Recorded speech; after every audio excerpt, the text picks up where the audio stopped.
My billionaire ex-husband hired my secret son as his assistant, and had no idea he was his own flesh and blood. You have his eyes, you know? The casual observation from Ethan Blackwell's business partner froze Jack Turner in place. Coffee pot suspended mid-pour. I'm sorry, Jack managed, his heart suddenly pounding. Marcus Reynolds glanced between the young assistant and the CEO working across the room. You and Ethan. Same eyes, same mannerisms. It's uncanny. Jack carefully set down the coffee pot, his mind racing. For 3 weeks, he'd worked alongside the billionaire who had no idea he was his father. Every compliment on his business instincts, every shared laugh over identical preferences, every moment of unexpected connection had been building to this inevitable recognition. Just a coincidence, Jack said with a forced smile, but the seed had been planted. That night, he called his mother, laughing as he recounted the day's events. Mom, you won't believe what Mr. Reynolds said today. He thinks I look like Ethan Blackwell. Isn't that crazy? The silence on the other end of the line was deafening. When Rachel finally spoke, her voice trembled with barely concealed panic. Jack, we need to talk. Have you ever wondered what would happen if the secret you've kept for decades suddenly threatened to explode into the open? What if the very thing you've hidden your entire adult life was about to be revealed in the most public, most painful way possible? I'm Mr. Harrison, and today I'm sharing the extraordinary story of a woman who kept her son's true identity hidden from his billionaire father for over 20 years, only to watch in horror as fate brought them together in the most unexpected way. When her son was hired as his father's personal assistant, the countdown to discovery began, and nothing would ever be the same again. If you believe that some secrets are too big to stay buried forever, hit that like button right now and subscribe to Timeless Love Tales for more stories that will leave you questioning everything you thought you knew about family, love, and the choices that define our lives. Rachel Turner sat frozen at her kitchen table, staring at the email on her phone as if it were a ticking bomb. The morning light streamed through her apartment windows, casting long shadows across the room as her coffee grew cold beside her. Congratulations to Jackson Turner on his acceptance to the Blackwell Executive Training Program. Her fingers trembled as she scrolled through the details.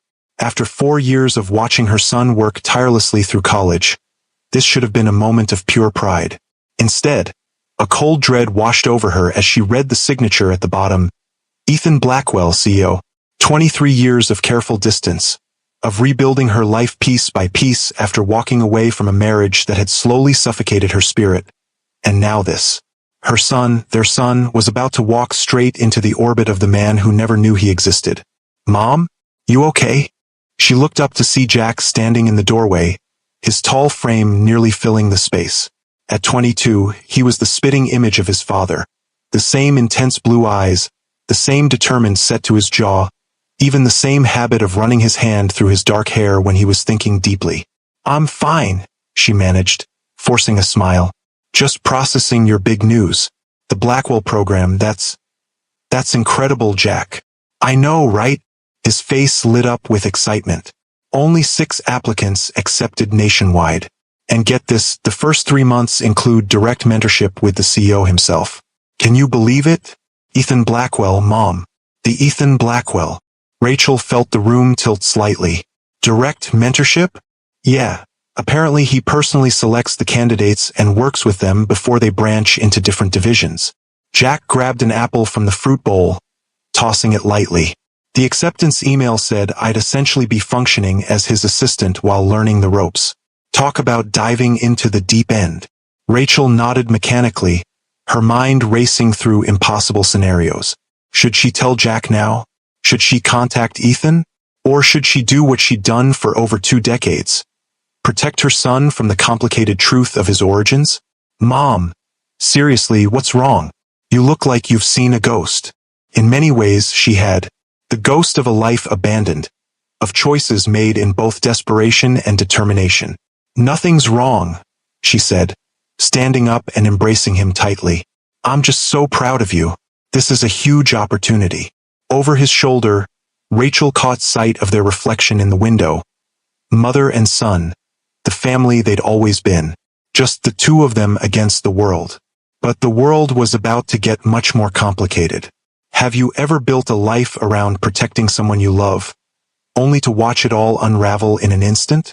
If you've ever had to choose between a painful truth and a comfortable lie, you'll understand the impossible choice Rachel faced in that moment.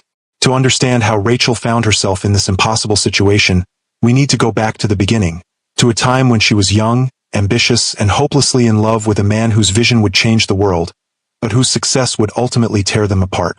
Rachel had met Ethan Blackwell during her final year at business school, when he was already making waves as a brilliant young entrepreneur with his first successful startup. Their connection was immediate and electric, two ambitious minds with complementary skills and shared dreams. "You see things differently?" Ethan had told her during those early days, his voice filled with genuine admiration. "You find solutions where others see only problems." Their courtship had been a whirlwind, intense, passionate, and blinding in its perfection. Marriage followed quickly, and for the first 2 years, Rachel had believed she was living a dream. She worked alongside Ethan as his company grew, her financial acumen complementing his visionary ideas. They were partners in every sense, or so she thought. But as Blackwell Industries expanded, so did the distance between them. Ethan's drive, once so attractive, became all-consuming.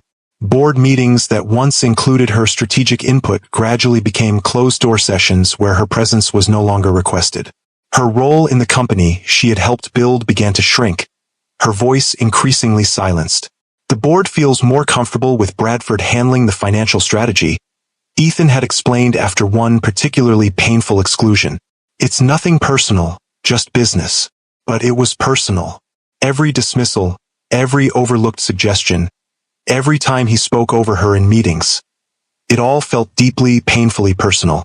Their home life began to reflect these changes. Ethan expected Rachel to attend social functions as the perfect corporate wife, to entertain clients and partners, to represent the Blackwell brand with flawless precision. Her own ambitions, her own identity, began to blur at the edges. "You don't need to worry about the business anymore," he told her one night after she'd questioned a risky acquisition. "Focus on building our home life. We'll start a family soon." It wasn't that she didn't want children. She did. But she wanted them as an addition to her identity, not a replacement for it. The more Ethan pushed her toward a role she hadn't chosen, the more she felt herself disappearing. The breaking point came during a charity gala celebrating Blackwell Industries' 5th anniversary. Rachel overheard Ethan responding to a question about her contribution to the company's success. "Rachel's greatest talent is supporting me behind the scenes," he'd said smoothly to the journalist. "She's found her true calling in managing our social obligations." That night, after returning to their penthouse, Rachel had confronted him. The argument that followed revealed the unbridgeable gap that had formed between them. "You used to value my mind, my ideas," she'd said, tears of frustration burning in her eyes. "Now all you seem to care about is how I look on your arm at events." "That's not fair," Ethan had countered, his expression genuinely confused. "I've given you everything, this home, financial security, a position of respect in society. What more could you possibly want? To be seen, Ethan. To be valued for who I am, not just what I represent for you." He'd looked at her as if she were speaking a language he couldn't understand. "This is who we are now, Rachel. This is the life we've built. Why can't you just be happy with it?" In that moment, Rachel realized that Ethan couldn't see what he was doing. How he was slowly erasing the woman he'd fallen in love with and replacing her with an accessory to his success. In his mind, he was offering her the perfect life. He couldn't see that it was perfect only by his definition, not hers. 2 weeks later, she discovered she was pregnant. By then, she had already decided to leave. The pregnancy only cemented her resolve. She would not raise a child in the shadow of Ethan's controlling influence, watching them slowly molded into whatever image he deemed appropriate. If you've ever had to make a choice between your own identity and someone else's vision for your life, hit that like button. And if you believe that sometimes the hardest decisions are the ones that ultimately save us, share this video with someone who needs to hear that message today. Rachel left without telling Ethan about the baby, taking only what she had brought into the marriage and the settlement outlined in their prenuptial agreement. Modest by Blackwell standards, but enough to start over.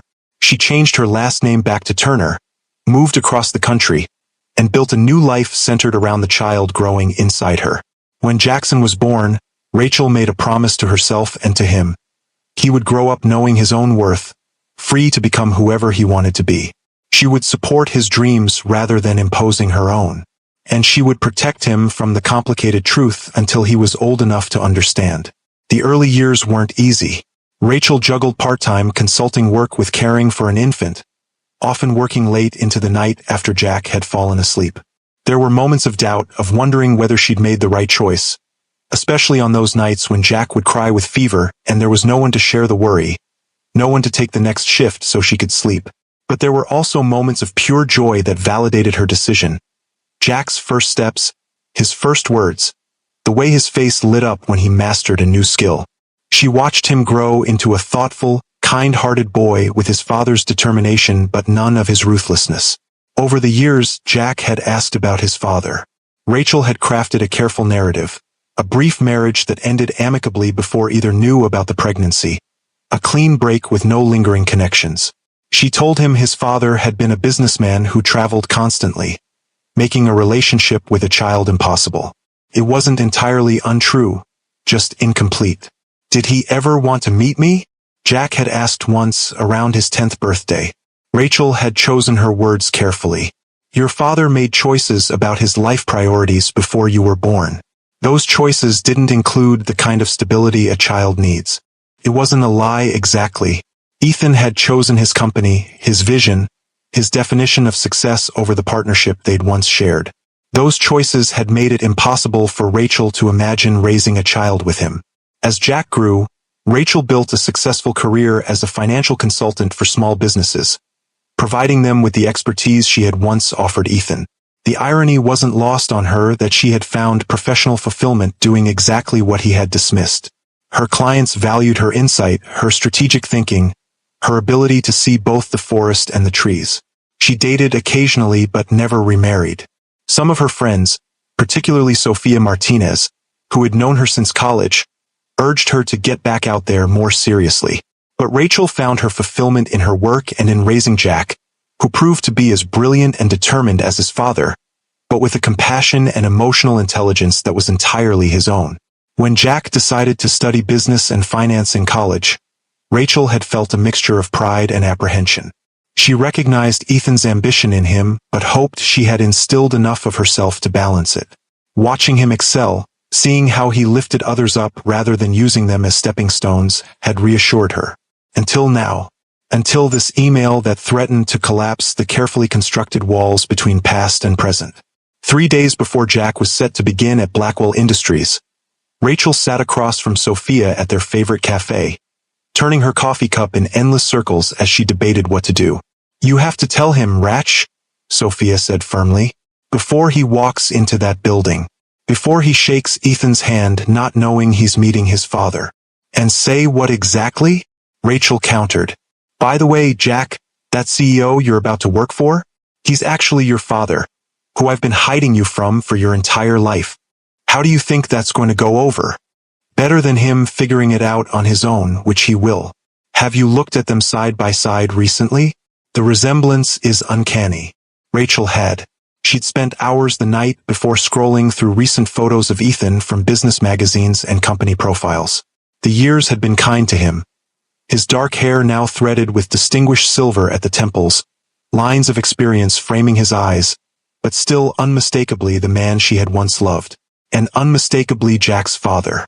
"Maybe no one will notice," Rachel said weakly. Sophia gave her a look that clearly communicated what she thought of that theory. "Okay, fine. People will notice. But maybe they'll just think it's coincidence." "Rachel." Sophia reached across the table to still her friend's nervous hands. "This isn't just about whether people notice. This is about Jack and what he deserves to know. And yes, it's about Ethan too. Ethan gave up any right to know about Jack when he tried to turn me into someone I wasn't," Rachel said, an old anger flaring briefly. "Did he, though? You never gave him the choice." The words hung between them, uncomfortable in their truth. Rachel had justified her decision 1,000 times over the years. She was protecting Jack, protecting herself, even protecting Ethan from obligations he hadn't signed up for. But beneath those justifications lay the harder truth. She had been hurt and afraid, and leaving completely had seemed like the only way to truly start over. "I don't know what to do, Soph," she admitted finally. "If I tell Jack now, right before he starts this incredible opportunity, I could ruin everything for him. If I tell Ethan first, I'm making decisions for Jack again, just like I've been doing his whole life. There's no perfect solution here," Sophia said gently. "But doing nothing isn't an option anymore. The truth is going to come out one way or another. The only question is whether you want to control how that happens." Rachel nodded slowly, knowing her friend was right. The carefully constructed separation between her past and present was about to collapse, and all she could do now was try to manage the fallout. As she walked home from the cafe, Rachel made her decision. She would tell Jack tonight, give him the full story, and support whatever he chose to do with the information. It would be his choice whether to proceed with the position knowing the truth, his choice whether to reveal himself to Ethan. But when she arrived home, Jack was buzzing with excitement, showing her the welcome package Blackwell Industries had sent. Company merchandise, information about the training program, and a personal note from Ethan Blackwell himself expressing how much he looked forward to working with the next generation of visionary leaders. Seeing Jack's enthusiasm, his pride at being selected, Rachel couldn't bring herself to potentially taint this achievement with her revelation. "Tomorrow," she told herself, "I'll tell him tomorrow." But tomorrow came with Jack's early departure to shop for new suits appropriate for his position. And the day after brought last-minute preparations and an evening celebration dinner with his college friends. Before Rachel knew it, the morning of Jack's first day had arrived, and her window of opportunity had closed. The sleek glass tower of Blackwell Industries headquarters gleamed in the morning sunlight as Jack Turner stepped through the revolving doors, adjusting his new tie nervously. The lobby was a cathedral to modern success. Soaring ceilings, minimalist design, and the distinctive Blackwell logo emblazoned on the wall behind the reception desk. "Jackson Turner," he told the receptionist, trying to project confidence. "I'm starting the executive training program today." "Of course, Mr. Turner. Miss Chun is expecting you." The receptionist made a quick call, and moments later, a poised young woman in an impeccable suit approached. "Jack, welcome to Blackwell Industries. I'm Olivia Chun, HR Director and Coordinator for the Executive Training Program." She extended her hand with a warm smile. "We're thrilled to have you join us." As they shook hands, Olivia tilted her head slightly, studying his face with a curious expression. "Has anyone ever told you that you look familiar?" Jack laughed nervously. "I have one of those faces, I guess. Perhaps." Olivia smiled professionally, but her eyes remained thoughtful. "Let me show you to the orientation room. The other trainees are already here, and Mr. Blackwell will be joining us shortly to welcome everyone personally." Jack followed her through security checkpoints and up to the executive floor, his heart pounding with a mixture of excitement and apprehension. He was about to meet Ethan Blackwell, the man whose business strategies he'd studied in college, whose success story had inspired his career path, and who, unknown to both of them, was his father. The orientation room was sleek and modern, with floor-to-ceiling windows offering a panoramic view of the city. 5 other young professionals sat around a conference table, all projecting the same nervous enthusiasm that Jack felt. Olivia introduced him to the group, then checked her watch. "Mr. Blackwell should be here any moment. He never misses welcoming new trainees personally." As if on cue, the door opened, and Ethan Blackwell strode in. At 53, he carried himself with the confident authority of a man who had built an empire from nothing. His dark hair was now threaded with silver, but his piercing blue eyes, the same eyes Jack saw in the mirror every morning, were as sharp and focused as ever. "Welcome to Blackwell Industries," Ethan said, his voice resonant and commanding. "You 6 represent the best and brightest of your generation, selected from thousands of applicants. Over the next year, you'll be immersed in every aspect of our operation, starting with 3 months of direct mentorship with me." His gaze moved around the table, making brief eye contact with each trainee. When he reached Jack, something flickered across his expression. A momentary pause, a slight narrowing of his eyes, gone so quickly that Jack wondered if he'd imagined it. "I look forward to working with each of you," Ethan continued smoothly. "Ms. Chun will handle your orientation today. Tomorrow, you'll begin shadowing me in rotation, starting with... He glanced down at the tablet in his hand. Jackson Turner. Jack's stomach dropped. He'd expected to be part of the rotation, but not to be first in line. Not to be thrown into direct, one-on-one interaction with Ethan Blackwell on his second day. "Thank you, sir," he managed to say, his voice steadier than he felt. "I'm looking forward to it." Ethan nodded, his expression unreadable. "My office, 7 a.m. sharp. I start early." With that, he excused himself, leaving Olivia to continue the orientation. As the day progressed through security protocols, company policies, and tours of the facility, Jack found himself increasingly distracted by the looming reality of tomorrow's mentorship session. By the time he returned to his apartment that evening, his mind was racing with scenarios of what might happen when he spent hours alone with the father who didn't know he existed. He called his mother that night, needing to hear her voice, to ground himself in the familiar before stepping further into this surreal situation. "How was your first day?"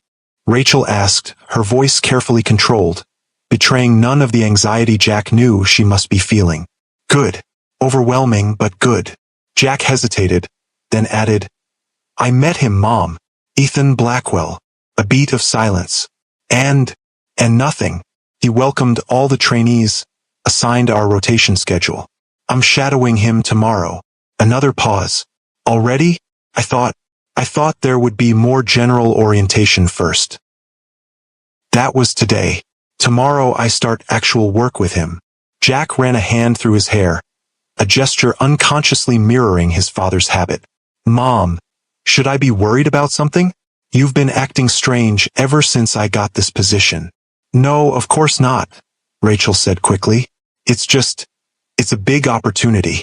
I want everything to go perfectly for you." Jack knew his mother well enough to sense there was more she wasn't saying, but he was too preoccupied with his own anxieties to press further. "I should get some sleep. Early start tomorrow." "Jack," Rachel said suddenly, her voice urgent. "Just be yourself, okay? Don't try to be what you think he wants. Promise me that." The intensity in her tone surprised him. "I promise, Mom. Good night." As he hung up, Jack couldn't shake the feeling that there was something his mother wasn't telling him. Something important about Ethan Blackwell and this position he'd worked so hard to secure. The next morning, Jack arrived at Blackwell Industries at 6:45 a.m., determined to make a good impression by being early. To his surprise, Ethan was already in his office, reviewing documents with intense concentration. "Mr. Turner," Ethan acknowledged without looking up. "Coffee's on the credenza. Pour yourself a cup if you want one. Black for me." Jack did as instructed, noting with a strange jolt that they both took their coffee the same way. Black, no sugar. A coincidence, surely, but one of many small similarities he would discover in the days to come. "Sir down," Ethan said, finally looking up from his work. "Today you'll observe my morning meetings, take notes on our quarterly strategy review, and assist with preparation for tomorrow's board presentation. I expect you to absorb everything, ask intelligent questions when appropriate, and stay out of the way when necessary." "Clear? Crystal clear, sir." Ethan studied him for a moment, that same flicker of something, curiosity, recognition, crossing his face. "Your resume is impressive. Double major in business and computer science, graduated summa cum laude, innovative thesis on predictive analytics in market strategy. You could have gone anywhere. Why Blackwell Industries?" The question caught Jack off guard. He'd prepared a polished answer about Blackwell's innovation and market position, but something in Ethan's direct gaze made him opt for honesty instead. "Your company built itself on the principle that technology should serve humanity, not the other way around. That resonated with me. I want to be part of something that creates value beyond just profit." A ghost of a smile touched Ethan's lips. "That's not the answer most applicants give. They usually talk about our stock performance or market dominance. Those are results, not purposes," Jack replied. "I'm more interested in the why than the what." Ethan's eyebrows rose slightly. "Interesting perspective. Let's see if you maintain it after a day of quarterly reports and shareholder demands." The day unfolded in a whirlwind of meetings, strategy sessions, and rapid-fire decisions that gave Jack a glimpse into the relentless pace of executive leadership. Throughout it all, he observed Ethan closely. His decision-making process, his interaction style, the way he commanded respect without demanding it. What struck Jack most was how familiar some of Ethan's mannerisms felt. The way he tapped his fingers when thinking deeply, how he tilted his head slightly when skeptical of an idea, even the specific phrasing he used when challenging assumptions. Jack had caught himself using those exact same expressions and gestures throughout college, earning comments from friends about his CEO mode. By late afternoon, they were reviewing the board presentation together, Ethan making rapid-fire changes while Jack updated the slides in real time. "No, that projection is too conservative," Ethan said, pointing to a growth chart. "The Asian market expansion will accelerate faster once we clear regulatory hurdles in Singapore. What if we show both scenarios?" Jack suggested. "The conservative projection and an optimistic one, with clear triggers for which path we expect to follow?" Ethan paused, considering. "That's actually a good approach. It addresses Westfield's concerns while still communicating our confidence." He gave Jack an appraising look. "Where did you learn to think like that?" Jack shrugged. "My mother. She's a financial consultant for small businesses. She always says that numbers tell a story, but smart people prepare for multiple endings." Something shifted in Ethan's expression. A subtle change Jack couldn't quite interpret. "Your mother sounds like a wise woman." "She is," Jack agreed, feeling a sudden pang of guilt for the secrets that lay between them. "She raised me on her own, taught me everything I know about business ethics and strategic thinking." "And your father?" The question seemed casual, but Ethan's eyes were watchful. "Not in the picture," Jack said, the practiced response coming automatically. "Left before I was born." Ethan nodded slowly. His loss, clearly. The moment hung between them, charged with an undercurrent neither man could identify. Then Ethan glanced at his watch and the spell broke. "It's nearly 7. We've accomplished enough for today. Be here at the same time tomorrow. We'll finalize the presentation before the board meeting." As Jack gathered his things to leave, Ethan added, almost as an afterthought, "You did well today, Turner. Better than expected." Coming from Ethan Blackwell, known for his exacting standards, it was high praise indeed. Jack felt a surge of pride, followed immediately by a complicated tangle of emotions he couldn't quite unravel. He was earning the respect of his father without either of them knowing the truth of their connection. The pattern continued over the next 3 weeks. Jack arrived early each morning to find Ethan already working, spent intense days learning the intricacies of the business, and gradually earned more responsibility as Ethan came to trust his judgment. They developed an easy working rhythm, their similar thinking styles allowing them to anticipate each other's approaches to problems. Others began to notice. Olivia Chun commented on how quickly Jack had adapted to Ethan's demanding pace. "It usually takes trainees months to get in sync with him, but you two work like you've known each other for years." Jack had laughed it off, attributing it to good preparation and compatible work styles.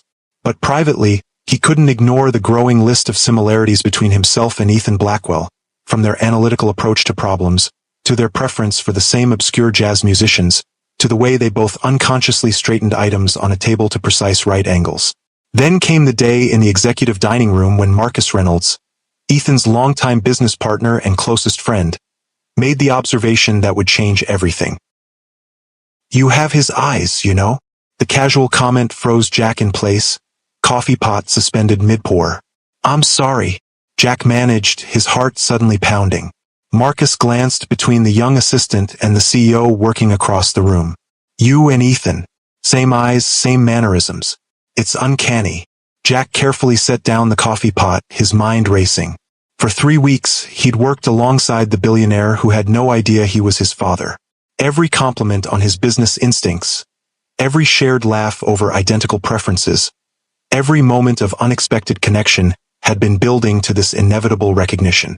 "Just a coincidence," Jack said with a forced smile, but the seed had been planted. That night, he called his mother, laughing as he recounted the day's events. "Mom, you won't believe what Mr. Reynolds said today. He thinks I look like Ethan Blackwell. Isn't that crazy?" The silence on the other end of the line was deafening. When Rachel finally spoke, her voice trembled with barely concealed panic. "Jack, we need to talk." If you've ever had a moment when your entire understanding of your life suddenly shifted, hit that like button. And if you believe that the truth, no matter how painful, is always better than living with lies, subscribe to Timeless Love Tales for stories that explore the complicated reality of family secrets and unexpected revelations. Mom! Jack's voice sharpened with concern. What's going on? Rachel took a deep breath, knowing the moment she had both dreaded and anticipated for 23 years had finally arrived. Not over the phone. Can you come over? Now. An hour later, Jack sat across from his mother at her kitchen table. The same table where he'd grown up doing homework, celebrating birthdays, sharing the triumphs and disappointments of his life with the one person who had always been his constant. You're scaring me, he said, studying her pale face and trembling hands. Whatever it is, just tell me. Rachel nodded, gathering her courage. It's about your father. About Ethan Blackwell. Jack's expression shifted from concern to confusion. What about him? Did you know him somehow? Work for him in the past? I didn't work for him, Jack. Rachel's voice was barely above a whisper. I was married to him. The words hung in the air between them, impossible and yet undeniable. Jack stared at his mother, waiting for the punchline, the explanation that would make sense of this statement. When none came, he leaned back in his chair, the blood draining from his face. Ethan Blackwell is my father? The question came out flat, disbelieving. Rachel nodded, tears filling her eyes. Yes. And he doesn't know about me? No. I left before I knew I was pregnant. By the time I found out, I had already decided our marriage was over. Jack stood abruptly, pacing the small kitchen as he tried to process this revelation. 3 weeks, Mom. I've been working with him for 3 weeks. Sitting in his office, attending meetings with him, learning from him. And you didn't think this was something I should know. I was going to tell you, Rachel said desperately, before you started. But you were so excited, so proud of earning the position on your own merit. I couldn't bear to complicate that for you. Complicate? Jack laughed, a harsh sound without humor. That's what you call finding out the man I've been trying to impress is actually my father? The father I've asked about my entire life. I'm sorry, Rachel whispered. I know I should have told you years ago. I wanted to protect you. From what? From knowing who I really am. From having a relationship with my father. From being shaped into someone else's image of perfection. Rachel's voice rose with sudden intensity. You don't understand what it was like, Jack. Ethan and I started as equals, partners in everything. But as his success grew, he changed. Or maybe he just revealed who he truly was. He didn't want a partner anymore. He wanted an accessory. Someone to play the perfect corporate wife while he made all the decisions. Jack stopped pacing, struck by the pain in his mother's voice. What happened? Really happened. Not the sanitized version you've been telling me all these years. Rachel sighed, gesturing for him to sit back down. When he did, she began the full story, how she and Ethan had met, their whirlwind romance and early partnership, the gradual erosion of her role and identity as Blackwell Industries grew, and finally the breaking point at the charity gala. When I discovered I was pregnant, I had already decided to leave, she concluded. I couldn't raise a child in that environment, watching you be molded into whatever Ethan decided you should be, with no room for your own dreams or identity. Jack was quiet for a long moment, absorbing everything. So you made the decision for both of us. You decided he wouldn't be part of my life, and I wouldn't be part of his. Yes, Rachel admitted. At the time, it seemed like the only way to give you freedom to become your own person. And did you ever consider that maybe he changed? That maybe fatherhood would have changed him? I couldn't take that risk with your life, Jack. Not when I'd seen firsthand how Ethan's need for control consumed everything around him. Jack stood again, this time more slowly. I need some time to process this, to figure out what to do. What to do? Rachel's voice sharpened with alarm. Jack, you can't tell him. Not like this, not in the middle of your training program. The professional complications alone. Professional complications? Jack interrupted incredulously. Mom, this isn't about my career. This is about my identity, my history, my father who doesn't know I exist. Please. Rachel stood too, reaching for his hand. Just promise me you won't do anything impulsive. Think about what this would mean for all of us. Jack pulled his hand away gently. I can't promise that. I need to figure this out on my own. He moved toward the door, then paused. Did you ever love him? Really love him? Rachel's eyes filled with tears again. With all my heart. That's what made it so painful when things changed. The man I fell in love with was brilliant, visionary, and valued me as an equal. That's the part of him I see in you, the best parts, without the ruthless ambition that eventually consumed him. Jack nodded once, absorbing this final piece of information before leaving without another word. The drive back to his apartment passed in a blur, his mind replaying every interaction with Ethan Blackwell through this new, impossible lens.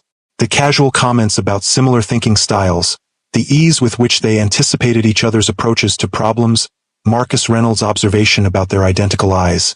It all made a terrible, perfect sense now. He was Ethan Blackwell's son. He had his father's eyes, his mannerisms, his analytical mind. And tomorrow he would walk into that office and face him, carrying a truth that could shatter both their worlds. What would he do? Tell Ethan everything? Pretend nothing had changed? Quit the program and run away from the whole situation? By morning, Jack had made his decision. He would continue the program, continue working closely with Ethan, but watch and learn, not just about business strategy now, but about the man himself. Was Ethan still the controlling, identity-erasing person his mother had described? Or had 23 years changed him, softened his edges, taught him different values? Jack needed to know who his father truly was before deciding whether to reveal their connection. The next few days were a strange dance of discovery. Jack observed Ethan with new eyes, noting not just his business acumen but his interactions with others, how he treated the cleaning staff with the same respect as board members, how he listened intently when junior employees spoke in meetings, how he mentored the other trainees with genuine interest in their development. This didn't seem like a man who would erase someone's identity for his own convenience. But people could present different faces in different contexts, Jack reminded himself. His mother had experienced a side of Ethan that employees and colleagues might never see. A week after Rachel's revelation, Jack found himself working late with Ethan, preparing for an international expansion announcement. They'd been reviewing documents for hours, and the conversation had gradually shifted from strictly business to more personal topics. Your approach to the European market analysis was impressive, Ethan commented, leaning back in his chair. You have natural instincts for this work. Thank you, sir. Ethan, please. After hours, we can drop the formalities. He studied Jack thoughtfully. You mentioned your mother taught you about business. What does she do now? Jack hesitated, then decided a version of the truth was safe enough. She's a financial consultant for small businesses. Helps them develop sustainable growth strategies, manage cash flow, that sort of thing. Sounds like she could have been a valuable asset to a larger corporation. She was once, Jack said carefully, but she prefers the independence of consulting, being her own boss, setting her own priorities. Ethan nodded slowly. I can respect that. Not everyone thrives in corporate structures. He paused, then added, I was married once, early in my career. Jack's heart skipped a beat. I didn't know that. It's not something I discuss often. It ended poorly. A shadow crossed Ethan's face. She left without warning. One day she was there, the next she was gone. No explanation. No contact information. Nothing. That must have been difficult, Jack managed, his throat suddenly dry. It was a wake-up call, Ethan admitted. Made me realize I'd been so focused on building the company that I'd neglected what was truly important. He shook his head slightly. Sorry, not sure why I'm telling you this. Something about you makes it easy to talk. Jack swallowed hard. What was she like? Your wife. A small, sad smile touched Ethan's lips. Brilliant. Determined. She could see solutions where everyone else saw only problems. We built the early foundation of Blackwell Industries together, though few people remember that now.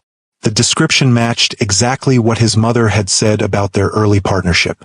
Jack felt a strange doubling of perspective, seeing both sides of the same story for the first time. What happened? He asked, knowing he was pushing boundaries but unable to stop himself. Ethan was quiet for a long moment. I happened, I suppose. Success changed me, made me believe my vision was the only one that mattered. By the time I realized what I was losing, she was already gone. He straightened suddenly, as if remembering himself. Enough ancient history. Let's finish this presentation. The abrupt shift back to business was jarring, but Jack had seen something revealing in that brief, unguarded moment. Regret. Genuine regret for what had been lost. That night, he called his mother again. Did Ethan try to find you? After you left? Rachel sighed heavily. Yes, for almost a year. I changed my number, moved across the country, used my maiden name. I was determined to make a clean break. Why? Even if you didn't want to be married anymore, why make it impossible for him to find you? Because I knew myself, Jack. I knew if he found me, if he apologized and promised to change, I might have been weak enough to believe him. And then the cycle would start again. She paused. Why are you asking this now? Has something happened? He told me about you today. Not specifically, he doesn't know who I am. But he talked about his ex-wife, about how she left without warning. Jack. Rachel's voice sharpened with concern. You're getting too close to this. Maybe you should request a transfer to another mentor. I can't do that. Not now. Jack ran a hand through his hair. Mom. He regrets what happened between you. He admitted that he was the problem, that success changed him. People often regret what they've lost without actually changing the behavior that caused the loss. Rachel said quietly. Be careful, Jack. Don't romanticize him based on a few vulnerable moments. But it wasn't just moments. As the days passed, Jack saw consistent evidence that Ethan Blackwell had indeed changed from the man his mother described. He valued diverse perspectives in meetings, credited team members publicly for their contributions, and maintained a corporate culture that emphasized work-life balance. All stark contrasts to the controlling, credit-taking behavior Rachel had experienced. 2 weeks after learning the truth, Jack was no closer to deciding whether to reveal his identity to Ethan. The opportunity to know his father, to build a relationship with him, was tantalizing. But the potential fallout for his career, for his mother, for the careful life they had built was equally daunting. The decision was taken out of his hands on a rainy Tuesday afternoon. Marcus Reynolds knocked on Ethan's office door, his expression unusually serious. Got a minute? There's something we need to discuss. Privately. Ethan glanced at Jack, who was organizing notes from their morning meetings. Turner, why don't you take an early lunch? We'll reconvene at 1. Once Jack had left, Marcus closed the door and sat across from his oldest friend. Have you looked at that kid? Really looked at him? Jack? What about him? Ethan, he's the spitting image of you at that age.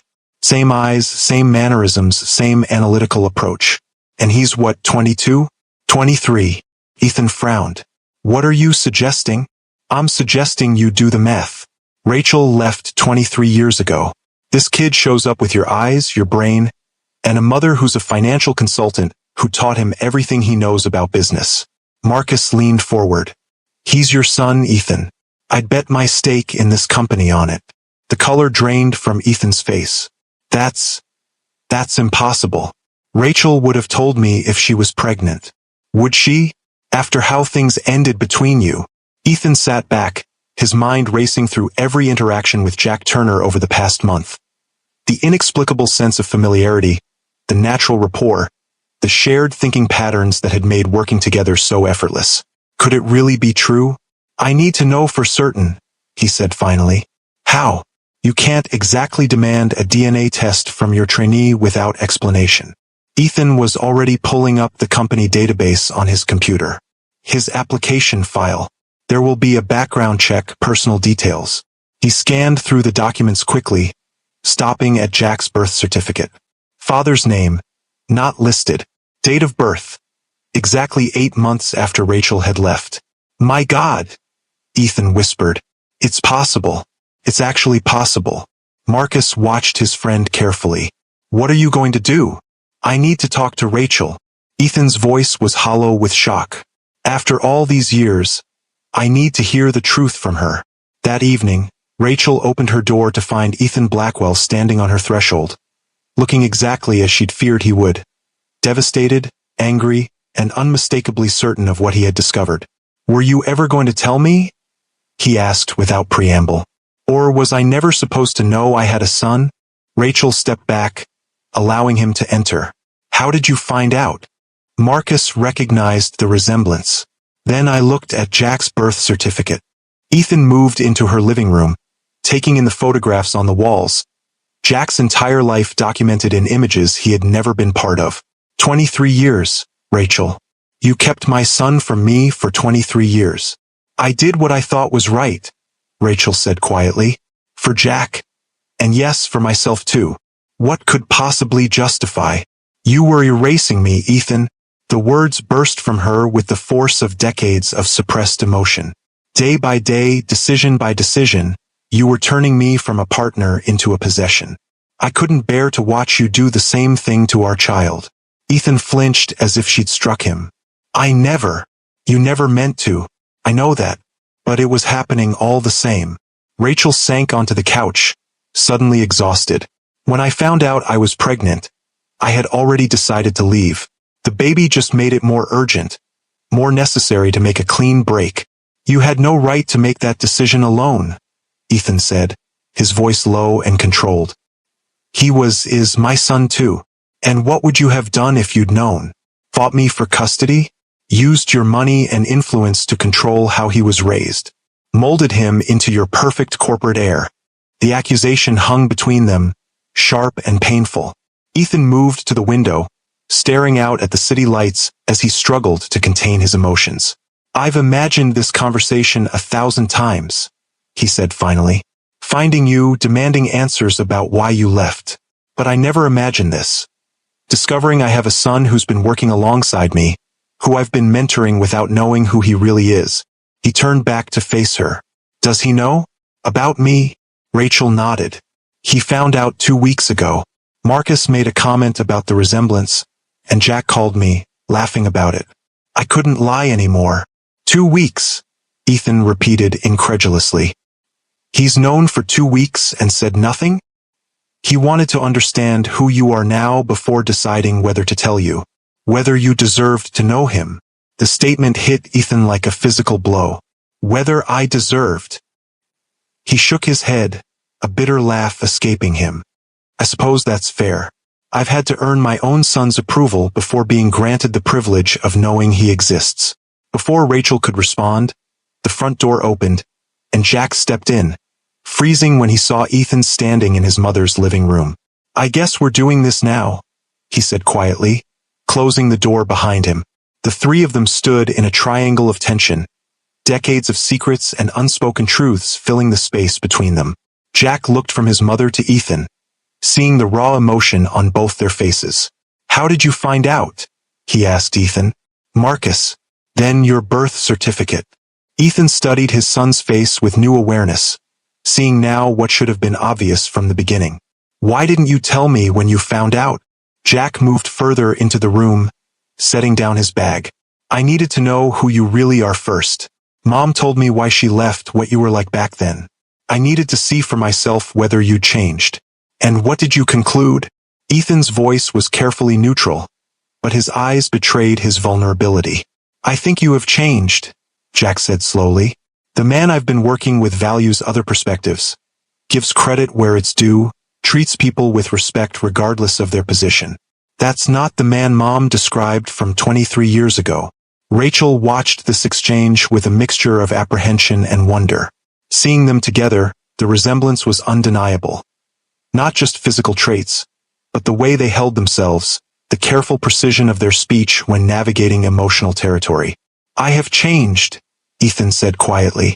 Losing your mother forced me to confront parts of myself I hadn't wanted to see. It was the hardest lesson of my life, but a necessary one. He looked at Rachel. I'm sorry for what I did to us, for how I made you feel invisible in your own life. You deserved better. The simple apology, delivered without excuses or qualifications, brought unexpected tears to Rachel's eyes. This was what she had needed to hear 23 years ago. Acknowledgement of what had gone wrong. Not just confusion about why she couldn't be happy with the life he designed. Where do we go from here? Jack asked, the practical question cutting through the emotional tension. Ethan turned to his son. That depends on what you want, Jack. I've missed 23 years of your life. I'd like the chance to know you, not as a trainee but as my son. But I understand if that's not what you want. Jack considered this, the weight of the decision evident in his expression. I think I'd like that too. But there are complications. My position at Blackwell, for one.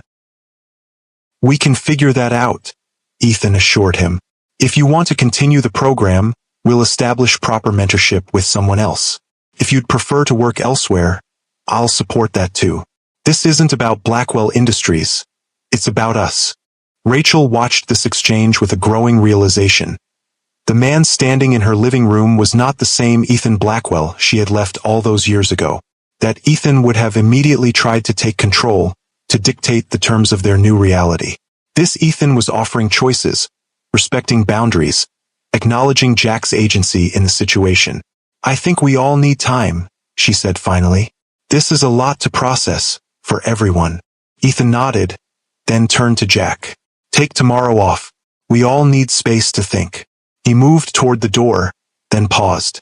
For what it's worth, these past weeks working with you have been some of the most rewarding of my career. Not because you're my son, I didn't know that, but because of who you are. The man you've become. His gaze shifted to Rachel. You did an incredible job raising him.